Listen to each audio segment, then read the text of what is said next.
the lead pastor. And let me just say this. I think at times, some of us really believe that if you want something done right, what do? Do it yourself. And we also know that in most cases that's a myth, that is not reality. It doesn't help us to grow leaders. Man, I'm smoking today, aren't I, up here? It doesn't help us to grow leaders. It doesn't help your family to mature if you're always bailing out your kids at times. And so let me just share this. Mackenzie, my daughter, who lives in Michigan, sends me this text this week.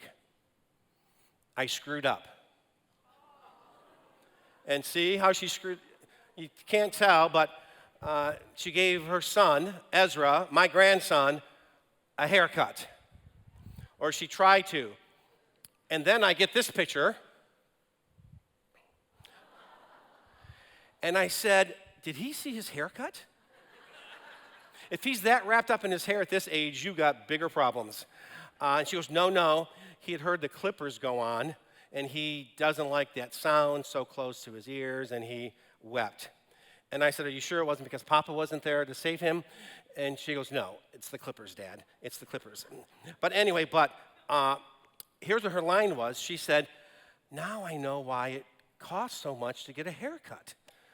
She goes, it is not easy, Dad. And so luckily, she was able to get him in the next day to the barber.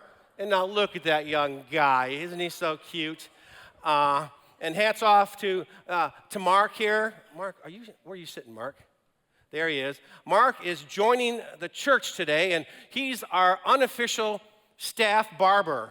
So thank you, Mark, Ryan, and Andrew, and me, and Taylor, and anybody. Anybody could. But anyway, he's the guy that saves us from the do-it-yourselfers thinking they know what to do. But anyway, I have one more picture. Nonetheless, here you go. There's Mackenzie, Ezra, and baby Roman. Thank you very much. I better learn this before I go back. Ezra, this was a photo shoot she got for Mother's Day a little early. Ezra is slowly warming up to baby Roman, having a hard time sharing mom and dad with him. But he's getting there, and so to that we are thankful. And again, little kids as well as adults love affirmation. And so I just want to give a round of applause to those who are joining us online, and thank you for being here with us today. So let's give them all a round of applause. So again, this morning we are continuing in our series, Set Free, where we walk through various scriptures and trying to understand what it means to be really, really and truly free. We kicked it off, Pastor Ryan did, talking about sin and the imprisonment that it imposes on us and the habit or the cycle that we often get into. We sin, we confess, repeat. We sin, we confess, repeat. Over and over, that we just think that's what life is. Yeah, we're not perfect, so what the heck, I'm just going to do it anyway, and Jesus will forgive me. And yet the reality is we have been set free from those patterns. And really the whole thing is that this was post-Easter. And so the point is, what difference did Easter make? What difference is the life, the death, and the resurrection of Jesus that Jesus did for us? Well, people, it has set us free. And so we looked at last week, Pastor Ryan looked at the Jubilee in the Bible and how it just created a profound sense of freedom for the people, for restoration. Now, Ryan, did you show the table last week? Okay. I watched online when I was gone, so I couldn't remember. But yeah, so, Mr. Smoker guy, he restored this incredible table for his family. And that's the whole idea that God is in the business of restoring us and bringing us back to life. And he really does set us free. And some of that comes through rest, and we talked about that. And again, whether it's this sermon series or anything that we do as a church, I think it is a legitimate question to ask, what difference does it make? What difference does it make?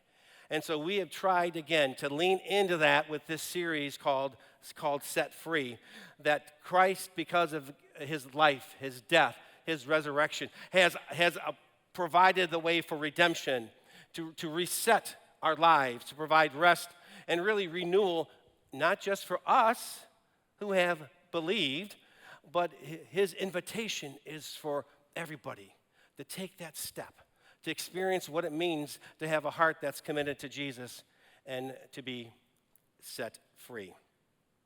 And so later today, we are in the service. We're going to be welcoming some new partners. Some of them are not here today, some because of the work they do, and in the sense of being publicized in other countries. And so they won't be up here on stage. Some of them cannot make it, but nonetheless, we welcome some new believers, and how we're going to be talking about how the church, the partnership with the church, really symbolizes what a community of faith is all about. It's a place where individuals, they can find encouragement and spiritual growth. And just as the year of Jubilee occurred, and so Jubilee brought again restoration and brought freedom to the people of Israel. And so joining a church really does and can bring some freedom for each of us today. It brings us freedom from isolation. It sets us free, and it helps restore relationships. It brings a sense of belonging to a cause that is bigger than any of us can do on ourselves, as we attempt to be new life for the city, and as we heard from Aaron on all the different ways we are partnership with local agencies. And again, a case in point is our food distribution that happens every Saturday morning. It's been going on for 12 or 13 years, I think, something like that. And we have over 75 people that volunteer throughout the month, on Fridays to picking up food, to Saturdays setting up and distributing food to over 2,000 people a month. And that's incredible, people. And I don't care how organized you are. I don't care how gifted you are in administration. I don't care how you can run a data sheet to figure out volunteers. You just can't do it by yourself. One person cannot pull off what happens every Saturday at 9:30? Kay, is it 9:30? Okay, thank you, Kay. Kay is one of our volunteer leaders, does a great job. And it's doing such a good job, we need more food. We partner with the local agencies that help us with some of that food. So again, this is an infomercial, people. If you find a good deal on something, just pick up a case of it or something like that. We could use more cereal. We could use more peanut butter, macaroni and cheese, and canned tuna and chicken. So again, all that happens. I mean, I don't know how, next week we're going to talk about it some more as the church of a whole, but some incredible things happen when together we, as the church, we are the church. And so, thank you. And then a Bible verse that connects Jubilee, again, the ideal of redemption, the idea of rest and reset and renewal, to the church partnership is found in Galatians 6:2. A simple verse that says, carry each other's burdens, and in this way you will fulfill the law of Christ. And this verse emphasizes the importance of community. Again, in their culture, community was assumed. It just happened. You really couldn't exist without community. And our value of success has sometimes pushed away community because we think we can do it on our own. But we were never created to do that. And in Galatians, we read again that we carry each other's burdens. And in this way, you will fulfill the law of Christ. And it doesn't say that me or Ryan or Tina or Aaron or Andrew, that we're all going to be carrying your burdens because we're the paid staff. But together, as the church, you carry one another's burdens. And it just reminds us of the significance of, yes, it does make a difference if you belong to the organized church. It helps us to identify who you are and to know that when there's a need that we can step into that. And again, it goes from the myth of I can live life and I can do it on my own. I don't need anybody. Baloney. That's a myth. And if you've ever hit a difficult place, if you ever have hit the wall, if you've ever been broken and where you have needed renewal and restoration, you realize the significance of community. And again, that's what church, being the church, is about. So is community awkward at times? Yes. Especially if you're in Ryan's life group. No, just joking. It's awkward for us all at times. Does it mean some people are stepping out of their comfort zone to go into community? Of course. My wife was an introvert, and the idea of having this group was not high on her priority list. Her tradition did not emphasize that. Her tradition was you go to church on Sunday, and that's all you need to do, punch your little time card on Sunday morning. Was it uncomfortable? Yes. But was it needed and necessary? Of course. Does it mean you're going to have to actually listen to people? Does it mean you're going to receive care? And in our culture, we don't like to receive. We'd rather give.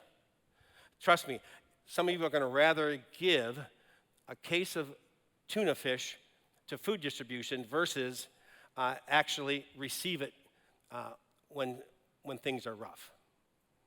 But in a life group, in a small group, you both give and you receive care as necessary. And is there a cost to community? Of course. At times it's going to be inconvenient. At times it doesn't quite make sense. At times you wonder, why am I doing this? This commitment. I don't really know all these people. Some of them I don't want to know. But yet God calls us to community. And it starts at the smaller level and expands to us here as the larger church.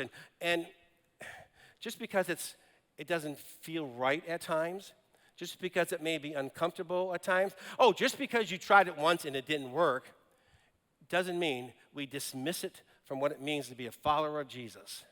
It means that we get back into it and try to figure out how did God design us and wire us to be a part of community. And again, just because you have to give up some things and make some adjustments doesn't mean we stay away from it. How many of you have been a passenger, somebody else is driving, on a very scenic road, and you've had to say, just keep your eye on the road. Take a look at this. And you're saying, just watch the road. Don't look over. There's a great road in Arizona. There's several here in Arizona. That's Ryan. I'm passing Ryan there. He's taking up the pack, and we're coming up to Tina. Tina's helping lead us, as she normally does. But anyway, the idea is that if you've ever been on those roads, I've heard, don't look. Stay focused. And we do feel more secure when there's a guardrail there. I've been on some roads, it's just like, where are our tax dollars going? We need guardrails here. And nope, they're not. Well, as I was working on this, I thought, I think that's what our life groups are. That's what community is. I think community is God's gift to us that helps us stay on the road, to stay focused, and to stay moving forward. Guardrails aren't there to wreck your fun. Guardrails aren't there to limit some things. They're there to keep you safe, to help keep you moving forward in the right direction. And I think that's what community does for us. Because living on our own, we can fool a lot of people. We can play the game. We can wear the mask. Life is so good. Marriage is so wonderful. And you go home and you're just like, Lord, what did I do? What's happened to my kids? Why is work so draining and disappointing? But it's when we lean into the guardrails that God has given us, that is community, when we lean into those, we do find freedom. We realize that we have been set free not because I'm just a good old guy, but no, I'm set free because of what Jesus has done on the cross. In his life, his death, and his resurrection, I've been set free, and I can lean into community, and I can experience redemption. I can reset my priorities. I can experience some rest and renewal, which again in our culture is counterculture. It's really about do, and what can we produce. And so when you again think of church membership, I'm just not sure it's optional, people. Because without it, we don't know who you are, organizationally wise, let's put it that way. We don't know who you are. We can't give care appropriately. You can't give care. You can't realize that, your life is more than just yourself, but it's others who God places you with. Another verse that is applicable to today is from Hebrews 10, 24 to 25. Read along, not read out loud. I guess if you wanted to, you could, but let me read it to you. Anyway, it's up on the screen. And let us consider how we may spur one another on toward love and good deeds, not giving up meeting together as some are in the habit of doing, but encouraging one another, and all the more as you see the day approaching. Again, this verse emphasizes the importance of gathering together as believers to support and encourage one another. And collectively, we probably take for granted the idea of worshiping our Creator God together. Some people won't be here on stage because they're serving in areas where that is not allowed. And yet we can do it whenever we want to. I think at times we do take it for granted. And the social context of this verse really provides some insight into the challenges and the dynamics that the early Christian church was experiencing. When the book of Hebrews was written, Christians faced various pressures from numerous obstacles from within their own community and outside of their community. And on the external side of things, Christians lived in a society where the dominant culture often viewed them as with suspicion or hostility. I'm not sure much has changed sometimes, the way people view the church today.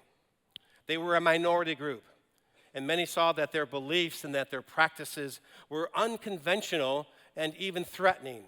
And how many times do we not make a friendship with somebody because they're different? And we are fearful of that difference. And yet the church reminds us that God has created us uniquely different. And together as the church, we are the church. And again, the idea that their beliefs were perceived as threatening just made it challenging for Christians, to maintain their faith and their identity amidst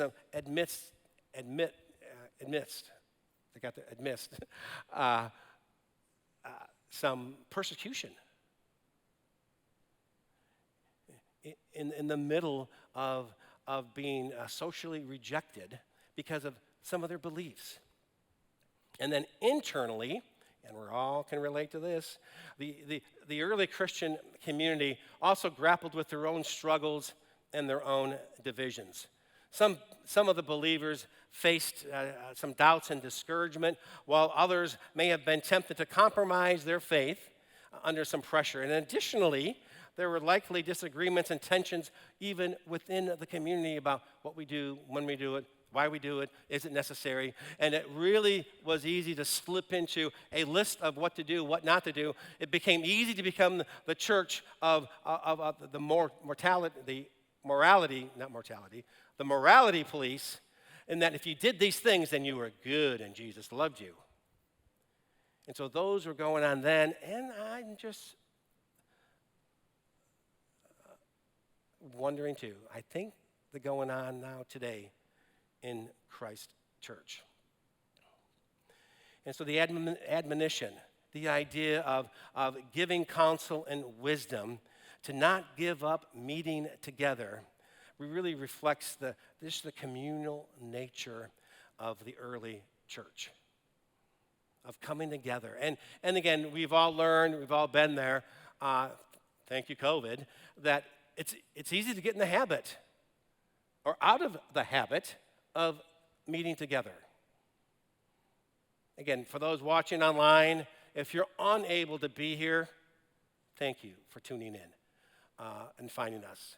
And I know it's a challenge. When I'm in Michigan, I'm making sure I'm hitting all those buttons to make sure I get on in time to watch the service. I know it's easier said than done, but thank you. I'm talking to the people who are just like, oh, I'm just going to sleep in. Oh, it was a rough Saturday night. Oh, I don't really need to go. What difference does it make? Well, folks, it makes all of the difference.